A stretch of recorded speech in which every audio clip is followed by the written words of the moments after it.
Hola. Hola, hola. Buenos días, buenas tardes, buenas noches y buenas madrugadas, brujitas. ¡Qué emoción! Sí, bueno, otro episodio, otro martes y ahora estamos con Valeria Correa Fiz para hablar de su nuevo libro Hubo un jardín, que es el que ha estado presentando en la FIL. Estamos muy emocionadas. Ha sido un descubrimiento en realidad para nosotras. A nosotras nos gusta muchísimo y las brujitas que nos están escuchando ahorita lo saben. El terror, todo lo que sea así medio horror, medio terror, medio dark, turbio. Y nos lo has dado todo en estos cuentos, aparte con una pluma extraordinaria que no conocíamos de verdad. Es la primera vez que te leemos. Ha sido genial.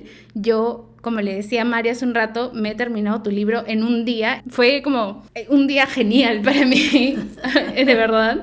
Así que es un honor para nosotras tenerte aquí. Muchísimas gracias por conversar con nosotras. Y bueno, bienvenida. No, chicas, gracias de verdad, gracias a ustedes, gracias por la invitación, gracias por la lectura y no, el placer es mío poder conversar y compartir con ustedes y con todas sus brujitas. Ay, no, gracias. De hecho, también un agradecimiento a Páginas de Espuma, porque hemos podido llegar a ti. Sí, hemos devorado. Sí, de verdad que hemos devorado tu libro. Entonces, no sabemos por dónde comenzar porque hay demasiadas cosas. Pero bueno, primero contigo, con la autora, con la creadora. Tú eres de Rosario, de Argentina, pero vives desde hace unos años en Madrid. En España. Entonces, si nos cuentas un poquito sobre ti, a ver, para que te conozcan las brujis. Sí, bueno, en realidad yo tengo así como una historia un poco loca, porque yo empecé, estudié abogacía y trabajé muchísimos años como abogada y la escritura deviene un poco de la condición de extranjería, ¿no? Porque yo empiezo a escribir una vez que me voy de Argentina. Primero sin demasiada intención seria, sino más bien como una especie de diálogo conmigo misma, ¿no? Siempre digo que cuando uno pierde su interlocutor natural, que es, la gente que te conoce, tus amigos, tu familia, ¿no? Se genera como un espacio de silencio, ¿no? Yo me fui primero a Estados Unidos y aunque hagas nuevas amistades, y hay algo siempre que te queda ahí como colgado, ¿no? Que es la pérdida del capital simbólico. Vos con la gente de tu país compartís un montón de códigos secretos, de pelis que veías, de canciones que se usaban, de comidas, ¿no? Y entonces a veces hay cosas que no las contás en otro país, no por escatimar información, sino porque requiere un montón de conversación en torno para decir una cosa que en tu país sería una chispa. Y ese es el germen de la escritura. Yo digo que si me hubiera quedado en Argentina no hubiera escrito nunca. Y después tengo como una especie de largo recorrido, la hospitalidad del azar por ciudades con M, porque yo primero viví en Miami, después viví en Milán y ahora estoy viviendo en Madrid. Justo por acá también mencionas algo del azar. El azar, sí, porque para mí el azar es como una de las fuerzas que rigen nuestra vida, pero para bien, o sea, a veces para mal, ¿no? Pero muchas veces hay cosas que encontramos por azar, cuando ya no las buscamos, ¿no? Entonces, probablemente en la contraportada de Hubo un jardín, estoy hablando del título, ¿no? Y de lo que está dentro del libro. Y entonces el jardín es esa figura donde reinan el orden, los cuidados, ¿no? Porque el jardín es una naturaleza ordenada. Y de repente, allí donde entra el azar, ¿no? Si uno abandona un jardín, depende de donde esté emplazado ese jardín, puede venir selva o desierto, ¿no? Entonces, allí la intervención de las fuerzas del azar y de la violencia, ¿no? Que es lo que rige un poco estos cuentos, cambia ese jardín, ese espacio de bondad y de tranquilidad. Claro, aquí lo encontré. El jardín es un espacio racional de orden y cuidados donde la naturaleza es dirigida y el azar abolido. Claro. Entonces, claro, esa es una palabra como que bien importante para ti lo que significa. Para mí sí, porque viste, cuando vos pensás, bueno, mi vida va a ser esto o va a caminar por este lugar y de repente pasan un montón de cosas y decís, bueno, esto no tiene nada que ver con lo que yo tenía previsto, ¿no? Sí, claro, eso no estaba en mi vision board. No, ¿qué va? Ni vision board, ni mood board, ni nada. Hay algo de ese azar que que ver con tú escribiendo, ¿no? Como dices, crees que nunca hubieras escrito si no salías de tu país, has hecho otra cosa antes. ¿Cómo llegas entonces a la escritura? Sí, completamente. A la escritura llego, digamos, a la escritura llego así, ¿no? Como en esta conversación conmigo. A la publicación llego de una manera distinta, ¿no? Porque una cosa es, bueno, yo sé que hay muchísima gente que escribe y no necesariamente todo el mundo publica, ¿no? Yo creo que para publicar tenés que contar un poco con el azar y también con vencer el pudor, ¿no? Saben que yo doy muchos talleres de escritura y hay gente que es muy talentosa y lo que los retiene es ese pudor, ¿no? Es pensar, no puedo escribir esto porque ¿qué van a pensar de mí? Aunque sea ficción lo que se escribe, ¿no? Porque la escritura es bastante, un arte bastante exhibicionista, ¿no? Sí. Y de hecho a mí me pasó, como yo soy una escritora tardía, muchos de mis amigos me decían, bueno, pensar que yo me iba de vacaciones con vos y compartíamos habitación, no quiero hacerlo más. ¿No? Como, ¿qué es esta persona oscura que traías en tu interior con todas estas historias terroríficas, ¿no? Y entonces, bueno, el azar interviene un poco también en la publicación, porque es difícil publicar, y en la producción también, porque yo no soy una escritora que planifique mucho, sino que más bien escribo. Y cuando tengo muchos cuentos, empiezo a mirar qué hay ahí dentro, ¿no? Entonces hay un montón de cosas que quedan descartadas y otras que van a formar ese manuscrito, ese futuro libro de cuentos, porque hay un sentido de unidad. O sea, los cuentos son, en el caso de Hubo un jardín, son 7 historias independientes, pero que por lo menos para mí tienen un sentido de unidad, ¿no es cierto? Entonces ahí es donde el azar empieza a ser abolido. Todo lo que no entra en el proyecto narrativo queda afuera. Justo hablando, ¿no?, de esta unidad de todos los cuentos, ¿no? Porque esto es algo que se ve mucho en los cuentos, ¿no? Podemos tener muchos cuentos, pero ¿qué es eso que los une, ¿no? ¿Qué es eso que hace que estos cuentos tengan que estar unidos, ¿no?, en este libro, en esta unidad, ¿no? Que, o sea, de todas maneras terminan siendo parte de una unidad, ¿no? Exactamente. Hay libros que son colecciones de cuentos, es decir, que no tienen un universo ni una estructura, sino que están unificados por una voz autoral. En cambio, a mí me gustan escribir libros no con cuentos, sino libros de cuentos que conformen un universo. Entonces, en el caso de Hubo un jardín, son 7 historias diferentes entre sí, contadas siempre en primera persona. O sea, hay un protagonista que desde una voz adulta recuerda un episodio traumático de su infancia o adolescencia. Eso sucede 7 veces, digamos, a lo largo del libro, aunque las historias sean muy distintas. Y el episodio traumático es de alguna manera o simbólicamente una expulsión de ese estado de inocencia, ¿no? O sea, cuando a uno le pasa algo muy grave en la vida, todos tenemos esta experiencia, bueno, a veces ni siquiera muy grave, pero algo que para uno marca un límite, ¿no? Y pierde esa inocencia, pierde esa credulidad, pierde ese estado de naif, podríamos decir también, y entonces el mundo se transforma para vos, ¿no? En las historias me parecía como que esa pérdida de inocencia remitía un poco simbólicamente a ese Edén, a ese paraíso, Eso, ¿no?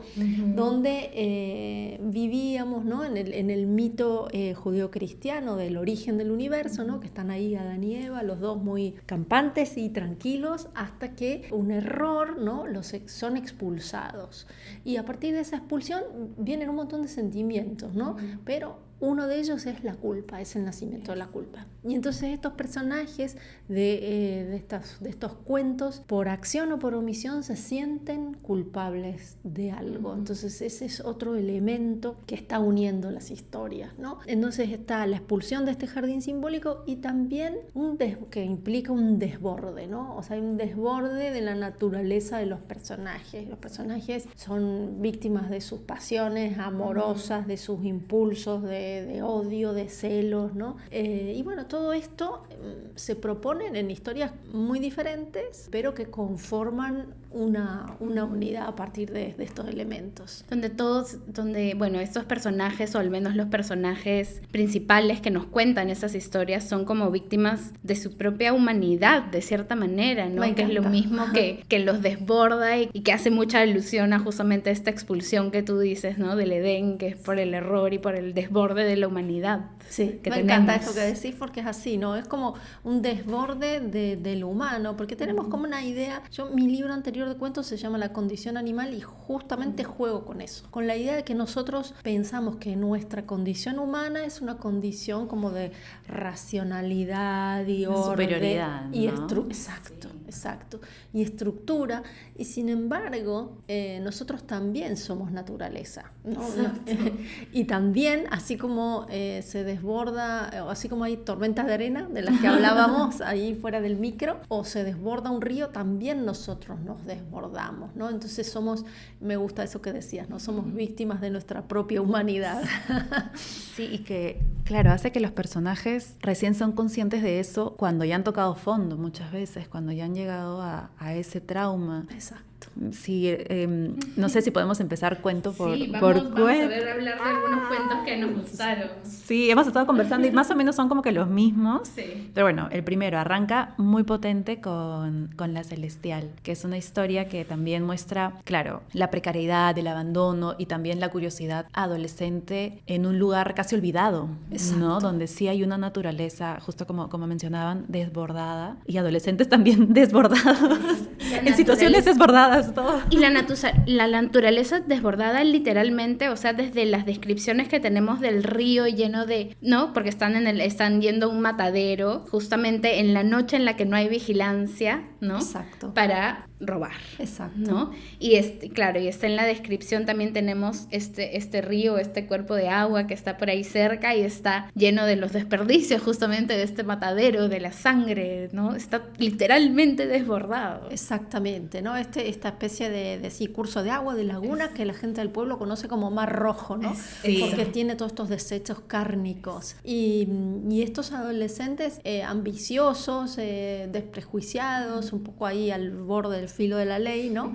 Que van a aprovechar la noche en que el matadero no tiene vigilancia para ir a robar, ¿no? Y bueno, está este desborde del grupo adolescente, pero también está el desborde de la naturaleza, ¿no? Y el desborde dentro del grupo adolescente de quién es el líder también. Claro, hay muchos intereses, ¿no? Hay dentro de este grupo de adolescentes está el que quiere ser el autoritario, el del poder, está el que quiere ayudar a pagar las deudas de su familia, y luego está, creo que Claudio, ¿no? Que era como que el outsider, que también es un personaje que dentro del contexto, siempre en todos los pueblos hay como que el loquito del pueblo, entre comillas, ¿no? Y él viene a hacer eso, que incluso le encanta bañarse en el Mar Rojo. Entonces es bien interesante cómo se plantea todo, porque ha sido bien visual, o sea, yo podía imaginármelo todo en mi cabeza por las descripciones, la naturaleza, los sonidos, los olores. Eso, o sea, para mí es genial cuando una historia, además de leerla, puede ser bastante sensorial y va jugando como que, y la tensión de la historia. Sí, bueno, ahí diste para mí con dos claves de lo que a mí me interesa escribir, ¿no? O sea, me interesa mucho la memoria del cuerpo, ¿no? Yo siempre digo que no tengo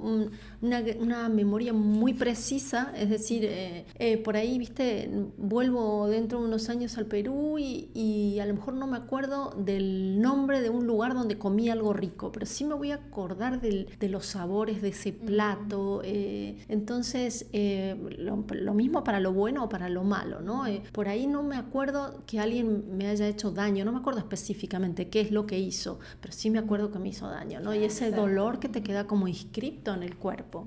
El cuerpo tiene una memoria y me parece muy interesante trabajar con eso como experiencia de escritura y lectura, porque a mí también me gusta leer historias que se leen con el cuerpo, que se leen con la fuerza del cuerpo. Y lo otro que mencionás, que para mí es esencial también a la hora, porque uno escribe lo que le gusta leer, ¿no? Es la tensión narrativa. A mí me gusta un poco esa idea de un texto que te va generando como preguntas silenciosas y que te obliga a seguir leyendo, ¿no? Sí. Exacto. exacto, que te pone como hasta ansioso, ¿no? Por saber qué va a venir, frente a lo bueno o frente a lo malo, digamos, ¿no? O sea, incluso frente a una historia de amor, digamos, no siempre tiene que ser algo trágico, pero sí. Sí, o sea, a mí me parece interesante entrar a este mundo adolescente porque es algo que también acompaña todos los cuentos. Exacto. ¿No? Son personajes ya adultos que van recordando, uy, en mi adolescencia pasó esto y van desbloqueando traumas, ¿no? Entonces, ¿qué tan importante es para ti plasmar? ¿Por qué esta figura de un adulto recordando este momento de su vida? Sí, yo creo que la escritura viene de la escritura, pero permeada por la experiencia de la vida, ¿no? Entonces, yo me encuentro en un momento donde soy mamá de adolescentes, de niñas adolescentes, entonces tengo gemelas.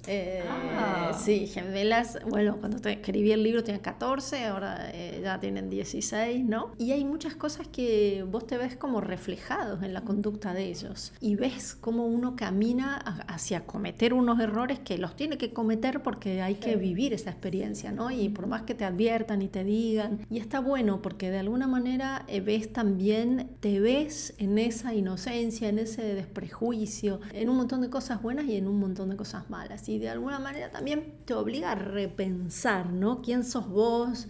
¿Qué caminos recorriste? Y en esa experiencia vital me doy cuenta que el cuerpo también guarda una memoria de esa juventud, ¿no? Que por ahí como vida adulta lo vas olvidando, pero está ahí, está inscripta. Y bueno, creo que todo eso me llevó a escribir este cuento que tiene tanto que ver con la vida de los adolescentes mirado desde mi lugar. Ay, qué chévere. Tiene sentido, porque justo con Fer hablábamos de que la dedicatoria es para tus hijas. Sí. ¿Ellas te han leído? ¿Lo han leído? ¿O tus otros libros también? Sí, hay una de mis hijas que también escribe.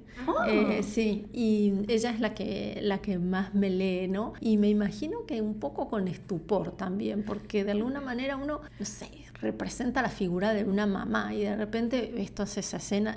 El libro tiene una dedicatoria que dice a mis hijas sin las escenas de sexo y drogas. Faltó el rock and roll, ¿no?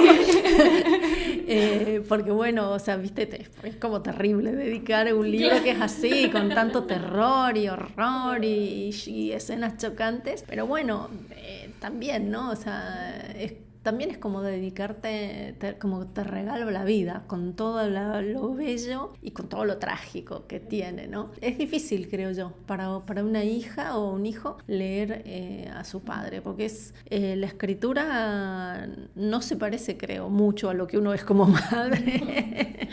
Esto en realidad a mí, por ejemplo, me recuerda, yo soy hija de actores, o sea, siento que por ahí tiene alguna similitud, ¿no? O sea, en el hecho de ir a ver, no sé, a mi mamá o a mi papá en una obra en donde de pronto están siendo un personaje específico que puede ser, ¿no? Exacto. Todas las diferencias de personaje que puede ser, o sea, me imagino en esa experiencia de leer a tu madre escribir unos cuentos como esos, ¿no? Sí, yo creo que es buenísima la comparación. Me parece intuir que creo que ver a tus padres actores es peor, porque están poniendo el cuerpo. Entonces, Es verlos, ¿no? Claro, ¿no? Y están poniendo el cuerpo al servicio de un papel, ¿no es cierto? Es como distinto, es como son ellos, pero no son ellos.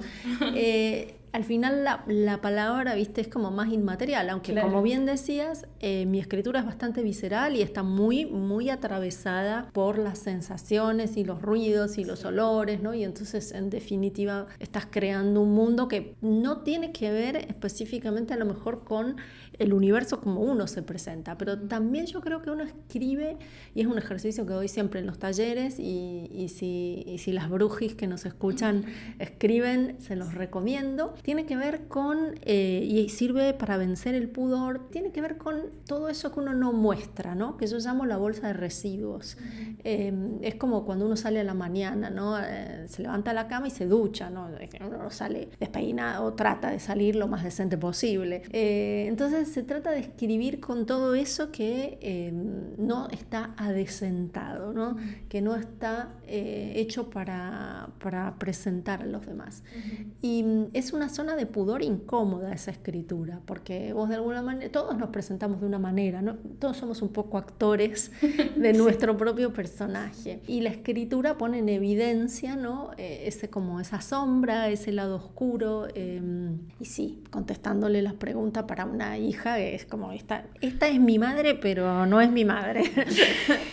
Debe ser lo caso y tener papás Claro, también. Dios. porque yo me imagino, o sea, hay libros en específico, ¿no? En el que de repente está muy borrosa esa línea entre estás hablando, qué tan biográfico, ¿no? Qué tan biográfico es, qué tanto de ti estás hablando, o para nada, ¿no? Sí, pero mira, las historias son de ficción, pero yo siempre digo que un escritor o una escritora es un arqueólogo de sí mismo, porque vos trabajás con esas emociones que son tuyas, trabajás con tu miedo, trabajás con tu sexo, trabajás con tu asco, y si no es con el tuyo directamente, porque al personaje que creaste no le sirve, trabajás con el erotismo de una amiga que viste, trabajás con el erotismo de una pareja que tuviste, con el asco de tu vecina, porque le pega más, porque, no sé, es una señora mayor y necesitas...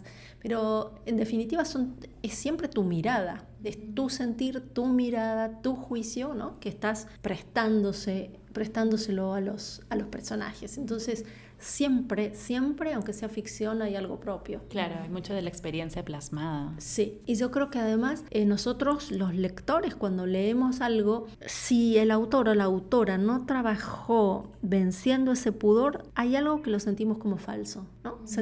A veces uno lee una historia y uno dice, esto no sé, no me lo creo, no me llega. No convence. No convence, ¿no? A veces puede ser algo muy puntual porque no nos interesa el tema o un estilo de escritura, pero muchas veces es un texto porque está escrito con esa especie de falta de verdad y que tiene que ver con la falta de compromiso de quien escribe de poner su cuerpo en exhibición. Pero es que es súper fuerte ese ejercicio de poner el cuerpo en la escritura. O sea, escribir es ponerte en vitrina a través de tus palabras. Sí, es un ejercicio de desnudez. Y a mí me gusta mucho esto que decía la escritora francesa Marguerite Duras, que ella decía, no se puede escribir sin la fuerza del cuerpo. Me parece una gran frase. Sí. Y me parece que la escritura de mujeres hoy está poniendo mucho en evidencia eso. Creo que todas las mujeres que escribimos estamos haciendo una especie de striptease emocional, corporal, y de ahí también toda esa fuerza, ¿no? Que se percibe en los textos de tantas grandes colegas escritoras que hay dando vueltas. Sí.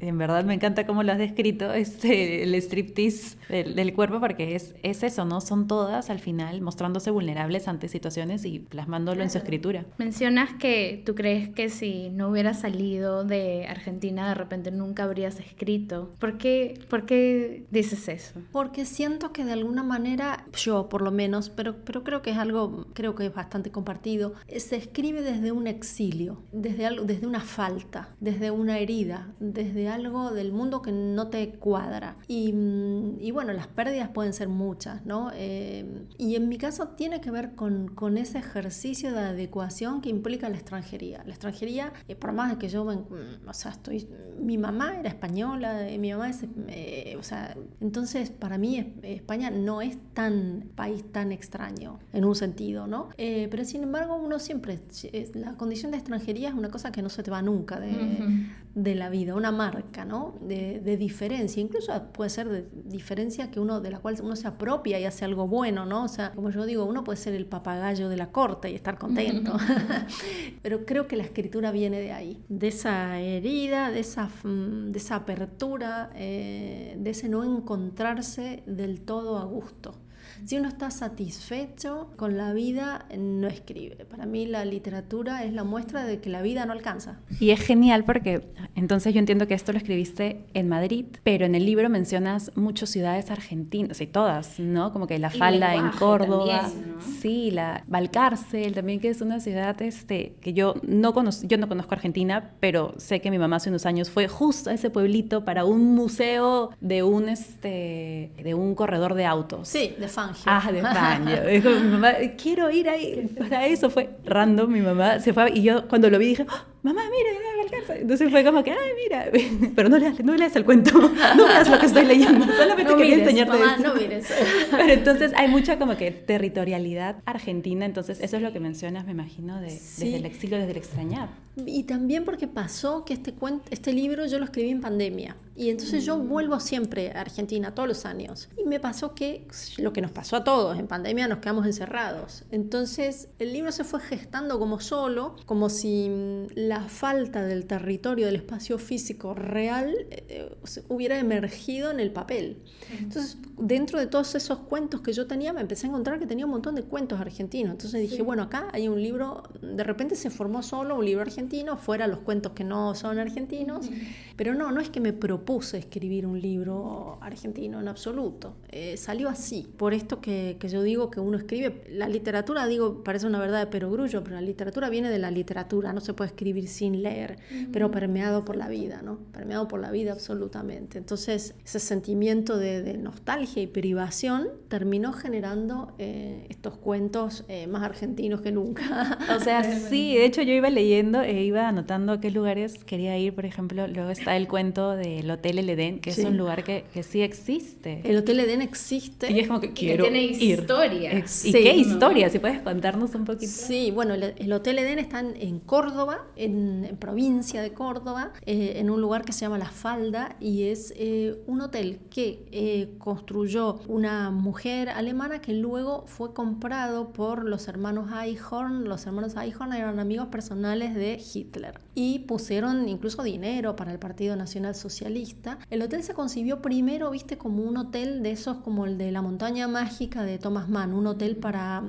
tuberculosos, ¿no? Cuando la tuberculosis no tenía una cura muy clara y se aconsejaba respirar aire puro y hacer curas de sol y todo esto. Entonces el hotel se construye como un gran hotel de lujo en las sierras de Córdoba, que tienen así, es como una pequeña Suiza, podríamos decir. Alrededor de este hotel, porque es un hotel enorme, se empieza a generar el pueblo de La Falda con toda la gente que se hacía falta para la gente que los administradores del hotel, los choferes, bueno, la gente de la limpieza, todo esto. Se genera todo este pueblo alrededor. Viene la Segunda Guerra Mundial y entonces toda la burguesía latinoamericana que acostumbraba a pasar 3 meses con su servicio doméstico y baúles y etcétera en Europa, se quedan sin sitio donde veranear. Entonces mucha de esta burguesía va al Hotel Edén. El Hotel Edén se reconfigura y se transforma como en este hotel de lujo. De hecho, tuvo visitas de gente súper ilustre, tipo, no sé, el director de orquesta Toscanini,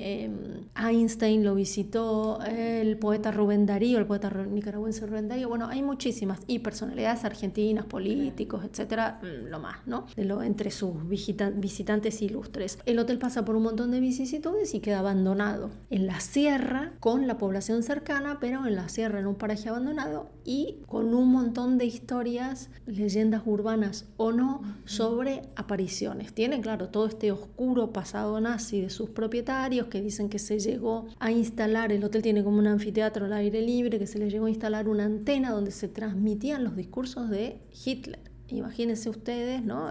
Claro, en ese momento. En ese momento, en otro continente, o sea, la Segunda Guerra Mundial, digamos, en América, ¿qué impacto podía tener? Bueno, entonces se produce toda esta cosa medio loca aquí, ¿no? Como una especie de epicentro del mal, podríamos decir, pero del mal puro. Yo no lo conozco, el Hotel Edén. Una de mis hermanas es arquitecta y fue a hacer una visita, porque el hotel ahora es como una especie de museo. Y me cuenta y que fue ahí, y yo le digo, no quiero saber nada más. Le digo, porque mientras ella me hablaba, yo ya era como... Tenías el cuento ahí gestándose. Un volcán. Digo, pero esto es maravilloso, este espacio abandonado. A mí que además me gustan mucho las ruinas, ¿no? Las ruinas como un territorio o un testigo silencioso del pasado, ¿no? Me interesa mucho también, un poco cuando me preguntabas por qué la adolescencia también, ¿no? Porque creo que el cuerpo es como una especie de ruina de sí misma, ¿no? O sea, nosotros como adultos somos ruinas de niños, ruinas de adolescentes, ¿no? Sí, entonces, claro, así de optimista soy. Entonces, y los espacios físicos me encantan como huella pasada, pero también como huella futura, ¿no? Si pensás, por ejemplo, no sé, en el metro de París, son las antiguas, o sea, el metro de París son, las antiguas catacumbas parisinas, hoy son el metro. Mañana, ¿qué será? ¿No? Claro. Pensar los espacios en todo ese arco temporal. Y bueno, en el Hotel Edén juego mucho con esa idea, ¿no? Con todo el pasado nazi que se cuenta en el cuento, que es verdadero, y intersectado, ¿no? Por una historia de unos adolescentes que van a una rave que se celebra ahí en el hotel. Ya todo esto ya es ficción, evidentemente. Y bueno, y el conflicto de una de ellas, que es una madre adolescente soltera en una Argentina donde todavía no estaba permitida la ley del aborto, ¿no? Entonces se mezclan lo que podríamos llamar la memoria histórica de todo ese pasado nazi, el conflicto sociopolítico de esta adolescente desprotegida, madre soltera, etcétera, y una hipotética historia de fantasmas, ¿no? Y lo que siempre mencionamos, ¿no? ¿Qué es más terrorífico, un fantasma o la realidad por la que están atravesados estos personajes? O sea, uno pone en la balanza qué te da más miedo, ¿no? Que venga el fantasma, ¿no? Sí, ¿qué te da más miedo? Yo digo que da más miedo, por lo menos a mí, hoy por hoy me da más miedo la indiferencia. El abandono del abandono, Estado. Exacto. El abandono que el fantasma, ¿no? Claro. Sí, claro, toda la realidad y la violencia social es mucho más fuerte que unos fantasmillas. Claro. Y eso es lo que tenemos pues en este libro, ¿no? Porque claro, tenemos todo ese tinte, digamos, ¿no? De fantasmas y de apariciones y no sé qué, pero en realidad lo que más te choca es justamente ver, ¿no? A estos personajes, sus realidades, porque empezamos a aprender de todo esto y hay como hasta una, diría yo, no sé, justamente estamos haciendo alusión al Edén, al jardín, a la expulsión, a todo esto y bueno, tenemos el fuego, sí, ¿no? Que viene a... El fuego purificador, pero que también arrasa, ¿no? Exacto. El fuego que arrasa, como un elemento terrorífico. Y pensaba esto que decías vos, ¿no? De la ficción y lo fantasmático y lo real. Y me vino a la cabeza de repente que mi abuela, cuando era en realidad era mi tía abuela, que era bastante grande y miope. Y entonces a veces ella miraba la tele y había una novela a las 8, y estas novelas lacrimógenas absolutas, y ella lloraba un montón con la novela. Y inmediatamente después venía el noticiero. Y el noticiero, las cosas que contaban eran terroríficas. Claro.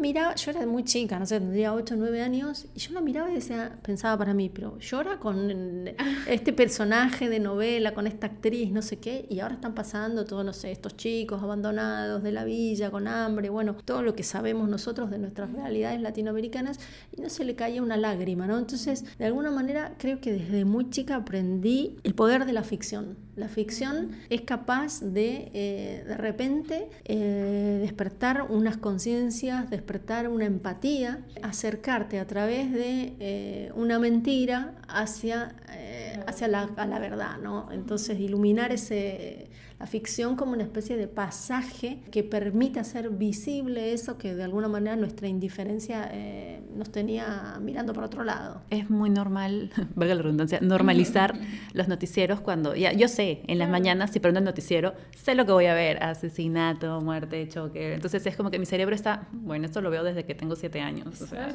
y no es que no duela o no, pero ya te acostumbras. Es que ¿no? sí, Qué locura. Justo ahorita me hace pensar, ¿no? El otro día hubo un accidente terrible, ¿no? En la vía expresa, ¿no? Con el Metropolitano y una combi, ¿no? Un micro que se había metido en contra y hubo lamentablemente algunos muertos y después, ¿no? Me dice Sebastián, es mi pareja, que de pronto no sé qué amigo, en qué grupo estaba enviando las fotos de lo que había sucedido con las personas, ¿no? Es como estamos tan como... normalizado Y hemos como que creado casi como si fuera una ficción, ¿no? Exacto. Todo lo que sucede a nuestro alrededor. Lo vemos como algo alejado, Sí. ¿no? Que es como que, oye, tengo más videos, te paso, ya. Claro. Sí. De una catástrofe, de un desastre. Sí, yo en eso acabo de hacer hace 2 días un club de lectura, ¿no? Con este libro, y me gustó mucho una cosa que decían unas lectoras, ¿no? Y es que de alguna manera el horror o lo trágico que pueden traer mis historias está siempre como interrumpido, elidido, o sea, señalado, pero la parte horrorosa corre a cargo de la imaginación lectora, que a mí me parece mucho más poderosa, porque yo digo que el cuento es un género que confía mucho en sus lectoras, que le dice poquito, señala, ¿no? Como cuando uno era chiquito y te hacían para hacer las letras, ¿viste? Te guía. Exacto, Claro. te guía, pero lo que vos como lectora, ¿no? Podés imaginar es siempre mucho más poderoso que lo que te puede señalar una autora o un autor, ¿no? Y a mí, o sea, mis historias son duras, pero el estilo no, creo yo, ¿no? O sea, uno nunca tiene, en verdad, mucha dimensión de lo que es la dimensión real de lo que escribe, eso lo tiene quien nos lee, pero creo que no trabajo mucha la pornografía de la violencia, sino más bien dejarla señalada. Sí coincido con eso, porque el morbo no están las situaciones, y cada quien como lector, en base a sus experiencias, su imaginación, sus límites, va viendo hasta dónde llega. Que también, ¿cuáles son los límites tan terribles también de hasta dónde puede llegar la imaginación en base a lo que conocemos, ¿no? Exacto. Y teniendo en cuenta que la realidad supera la ficción, Siempre. aunque parezca mentir, o sea, uno ve las cosas, Sí. supera por 1000. Siempre, siempre, siempre. Que hablamos de otro cuento, ¿no?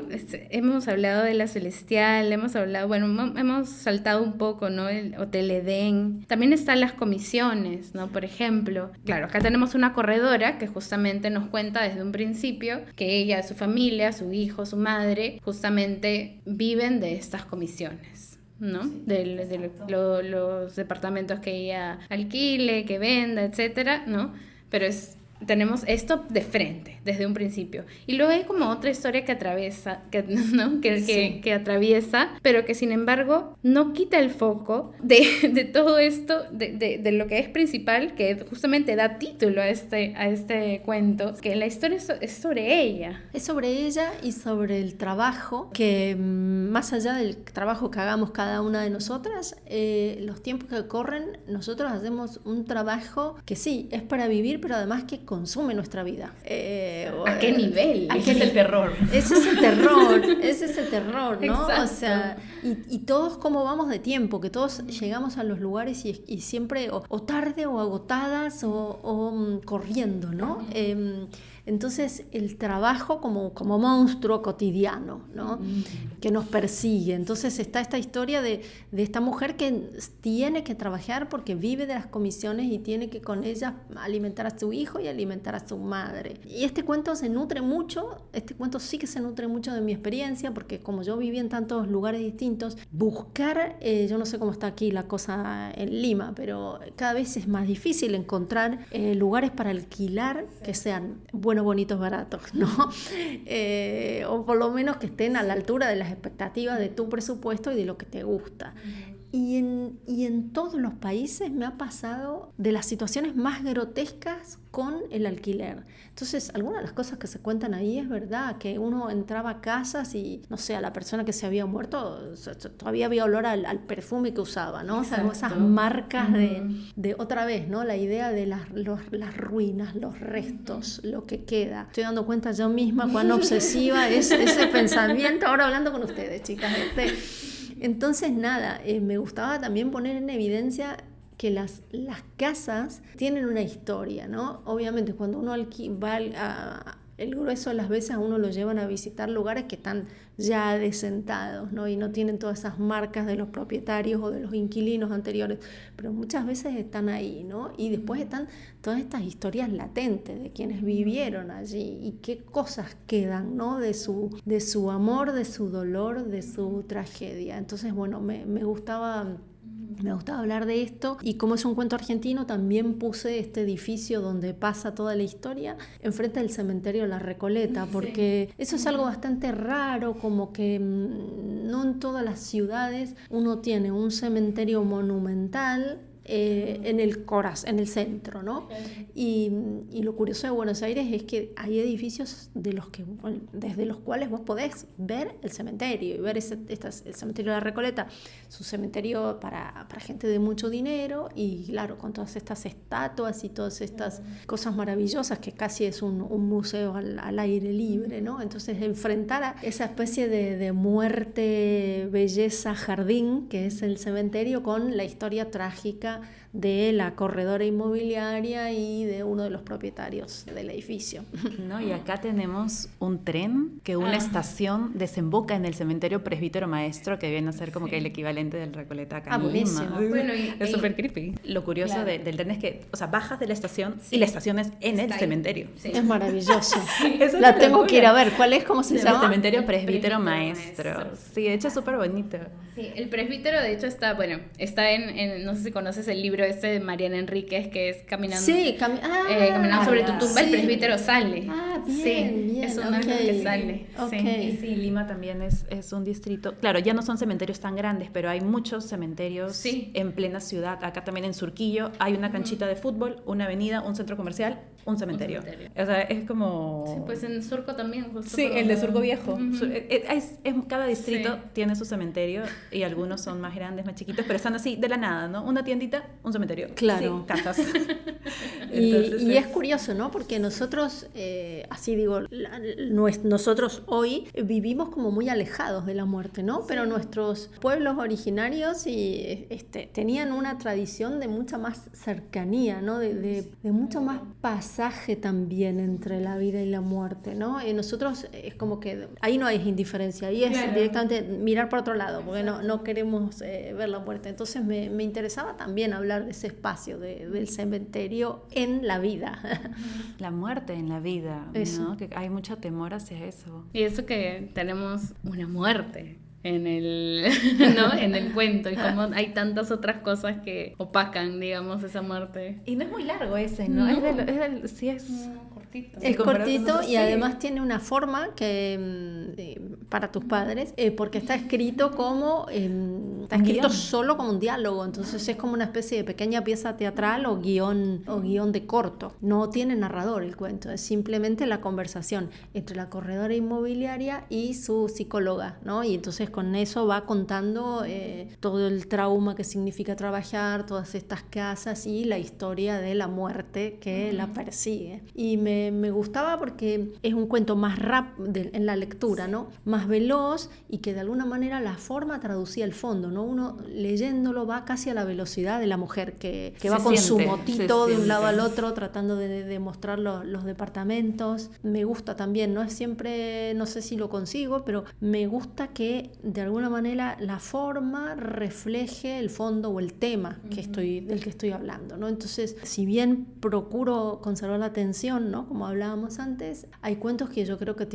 que son como más voluptuosos y con unas atmósferas un poco más exageradas, y que tiene que ver un poco con los personajes y con sus ambiciones, y hay cuentos así, ¿no? Más atropellados, más veloces, más rápidos, porque su personaje y la trama tiene que ver con la velocidad, ¿no? Justo entre uno de esos cuentos que necesitan más su tiempo está el invernadero de Eiffel. Sí. Creo ¿no? que ese es de nuestros Justo. favoritos. Yo justo ahora le decía a Mari que a mí se me había hecho como un cuento de pronto como medio gótico. Sí, lo es. ¿No? Es como gótico vegetal, una cosa así, ¿no? Porque las plantas tienen ahí un montón de importancia. Y mira, el cuento se me ocurrió porque Eiffel era como el Ikea, ¿viste? O sea, hacía todo, es el Ikea primero, hacía todo para armar en esas estructuras de hierro con tornillos, y exportaba obra desde Francia. Entonces en Argentina hay algunas pequeñas cosas de él. Hay un molino, bueno, unas casas de estas prefabricadas, y yo una vez en una revista de estas de difusión de arquitectura, leyendo una nota, dije, ay, qué lástima que no hay invernadero. Y dije a mí misma, Pues ¿por lo qué creo yo. no? Lo voy a poner ahí. Y entonces partí de este espacio, y lo empecé a llenar con plantas, y luego, claro, me tuve que inventar esta propietaria, esta tía Cleo, ¿no? Esta señora que en su juventud era como espléndida y casada con un marido millonario que la malcriaba, ¿no? Y en el buen sentido, o sea... Claro. Bien por ella. Claro, exactamente. Tía Cleo, hashtag tía Cleo, o sea, obviamente una remera que diga, todas somos tía Cleo. Y claro, luego lo que tiene el cuento, ¿no? Que te permite trazar ese arco narrativo, pensar en tía Cleo, anciana, y hablando de todo su íter vital, ¿no? De toda su vida. Y escribiéndolo, por esto que les digo que, bueno, la literatura viene de la literatura, pero atravesada por la vida. Yo estaba dando unos talleres sobre los cuentos de hadas, pero sobre los cuentos de hadas reescritos, digamos, sobre todo por Angela Carter, que es esta autora inglesa feminista, ¿no? Que toma cuentos de hadas tradicionales, como todas sabemos, tienen una especie de eco o espejo con dos mujeres trágicas, ¿no? Una es en la tradición griega Pandora, ¿no? Que abre la caja que los dioses le entregan y hace daño, pero no se hace daño a ella misma, hace como un daño gigante porque suelta todos los males, ¿no? Y en la tradición hebreo-cristiana tenemos a Eva, ¿no? Que induce al pecado y nos expulsan a todos del paraíso. Esto es terrible, ¿no? Porque de alguna manera los cuentos, estas historias o estos mitos y los cuentos de hadas lo vuelven a rescatar, nos colocan a las mujeres como protagonistas de desgracias, ¿no? Y ni siquiera, como les decía, desgracias propias, sino desgracias para todo un colectivo, ¿no? Pensemos en la Bella Durmiente, se mete ahí en la única habitación que no tenía, se pincha el dedo con el uso y duerme todo el castillo. Entonces, lo que hace Angela Carter es reescribir muchas de estas historias, no para evitar el error, sino para pensar cómo de alguna manera la curiosidad y la aventura no tienen que ser fuente de castigo, sino lugar para el aprendizaje. Que así es como están escritos el grueso de los protagonistas masculinos, ¿no? Uno piensa el prototipo literario masculino, Ulises, ¿no? Sabemos que va ahí, hace 1000 perrerías por el mar, se va con Circe, tiene sus amantes, presencia las sirenas, etc. Gana, pierde, se equivoca, pero el tipo... Héroe lleno de capital simbólico, de sabiduría. Un ejemplo. Un ejemplo. Y los personajes femeninos históricamente han sido escritos con una especie de idea de adoctrinamiento de, ojo, no sean curiosas, ojo, mira a las curiosas lo que les pasa, ¿no? Claro. Entonces pensábamos esto leyendo estos cuentos de hadas en el taller. Yo estaba escribiendo esto y dije, pero yo quiero poner estas mujeres, no perfectas, porque no somos perfectas, casi. Nadie lo es. Quiero... Casi. Otra remera, ¿no? O sea, hashtag tío Cleo, hashtag casi perfecta.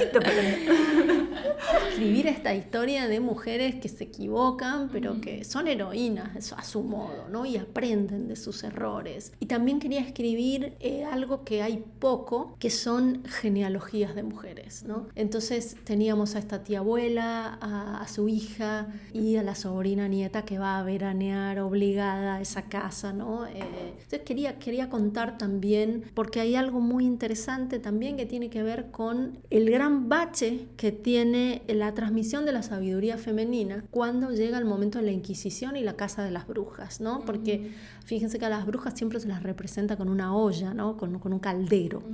En realidad estas mujeres eran las que tenían la sabiduría de las hierbas y eran matronas y etcétera, ¿no? Conocemos esos casi 4 siglos de persecución a ambos lados del océano, ¿no? Porque es una cosa que empieza en Europa pero que se traslada rápidamente a América, tanto del norte como del sur, la persecución de las mujeres y de su sabiduría, y lo que se produce allí, esto no lo digo yo, hay ensayos, ¿no? Hay uno que es muy bueno, se llama Calibán y la bruja, pero la autora, exactamente, ¿no? Y a ella cuenta, y cómo de alguna manera, obviamente vos sos mamá, ves que a las mujeres que saben las están quemando, les están haciendo de todo, y vos ¿qué haces? ¿La metes a tu hija dentro de tu casa? Basta curiosidad, acá no aprendas nada, quédate en la ignorancia, en la oscuridad, porque te estoy salvando la vida, ¿no? Entonces, de alguna manera también quería hablar de eso. Quería hablar de cómo las mujeres nos enseñamos un montón de cosas, ¿no? Y eso que se iba haciendo muy secretamente, creo que ahora está como democratizado, ¿no? Y entonces las mujeres estamos hablando de hormonas,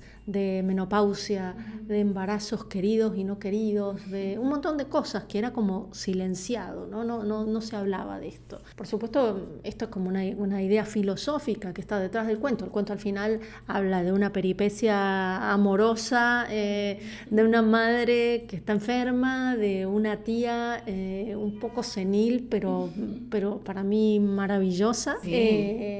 Y de una adolescente que tiene su primer amor frustrado, ¿no?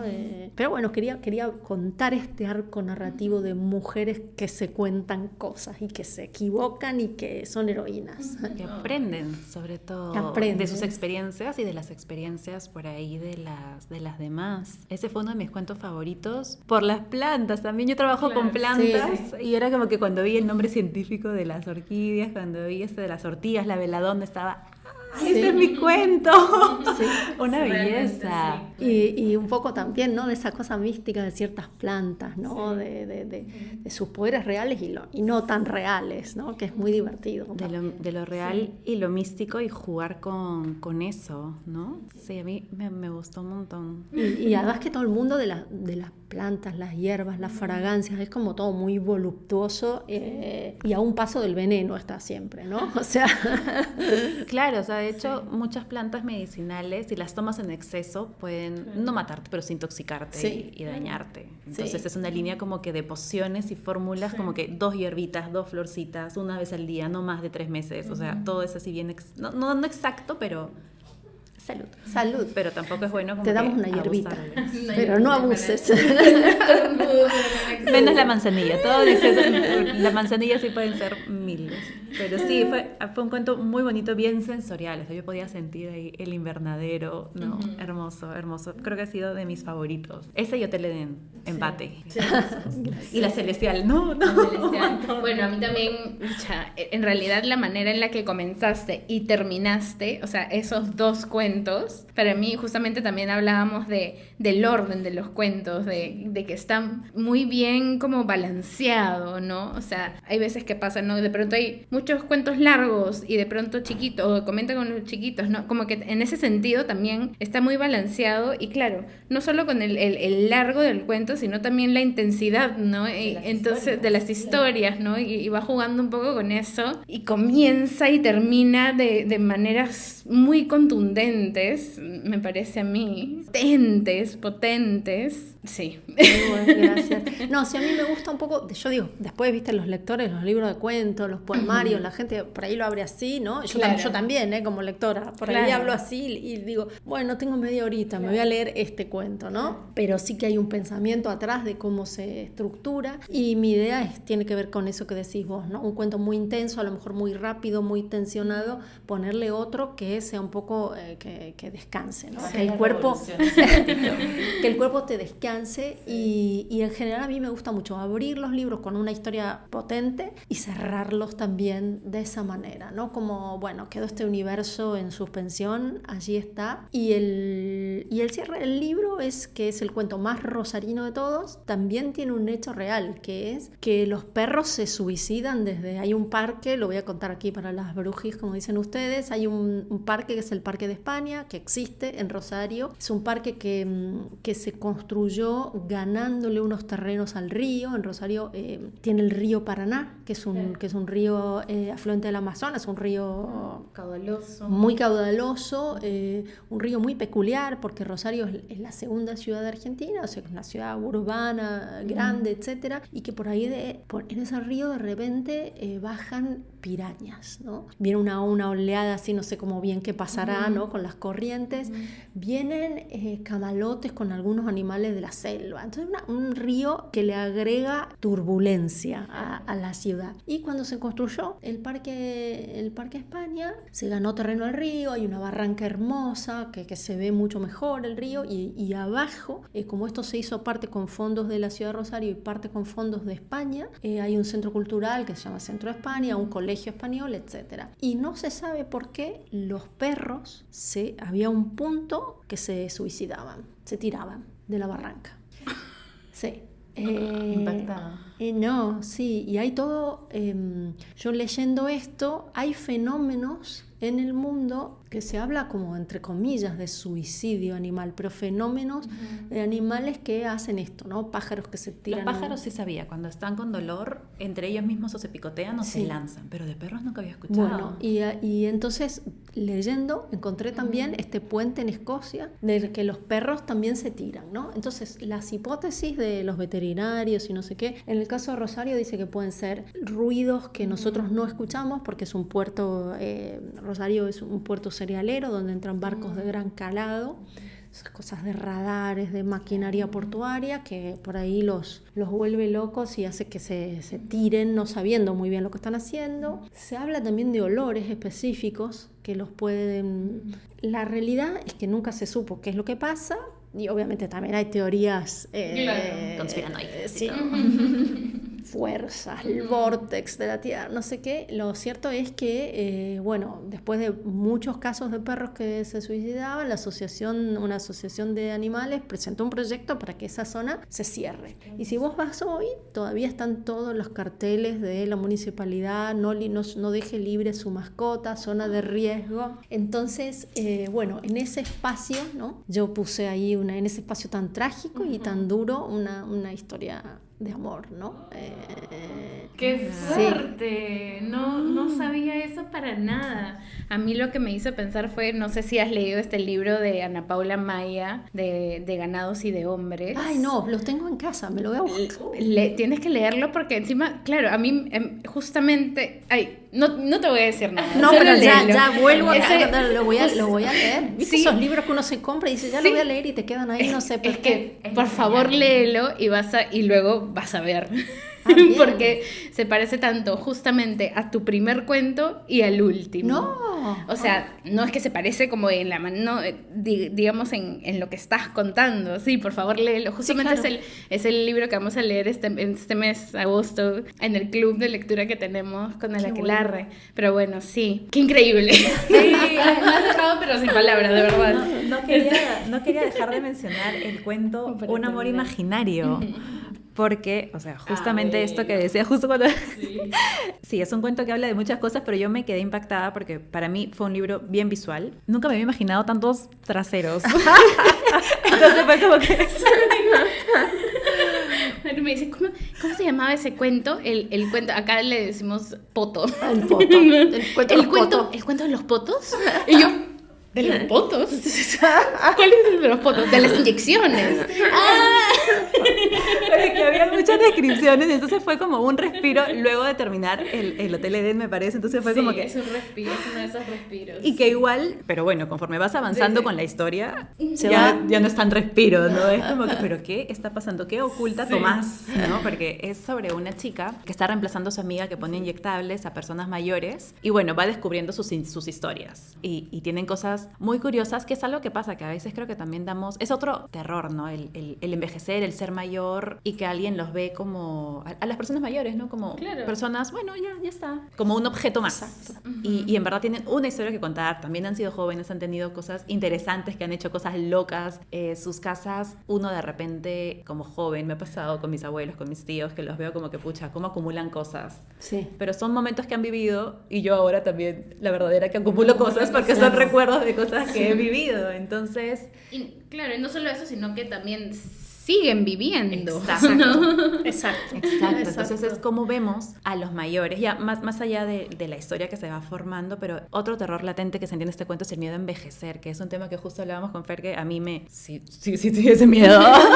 Sí, o sea, claro. es bien latente y estoy leyendo varias cosas que se van conectando con ese terror entre comillas, ¿no? Que no debería ser así, pero la sociedad te pone como que luego de cierto punto ya Sí. no eres productivo, por lo tanto eres obsoleto. Total. Hay una gerontofobia muy fuerte en nuestra sociedad contemporánea, mucho peor hacia las mujeres, ¿no? Porque como todavía hay un sesgo muy grande sobre lo que significa el cuerpo de la mujer y evidentemente nunca se incluye una belleza de un cuerpo envejecido. Siempre estamos hablando de, o sea, es como hasta los 30 años y después ya no sé qué viene, la muerte.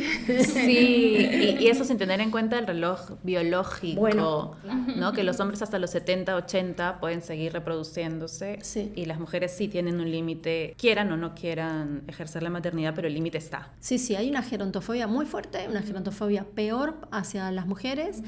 Y después, por supuesto, que hay un miedo a envejecer que tiene que ver con la decadencia del cuerpo, con lo que impide, ¿no? Hacer un cuerpo, bueno, con las restricciones que nos impone el cuerpo en general, ya no solamente en el envejecimiento, sino también en la enfermedad, ¿no? Sí. Y quería hablar de eso también, quería hablar de la posibilidad del amor y de ese amor secreto también, podríamos decir, ¿no?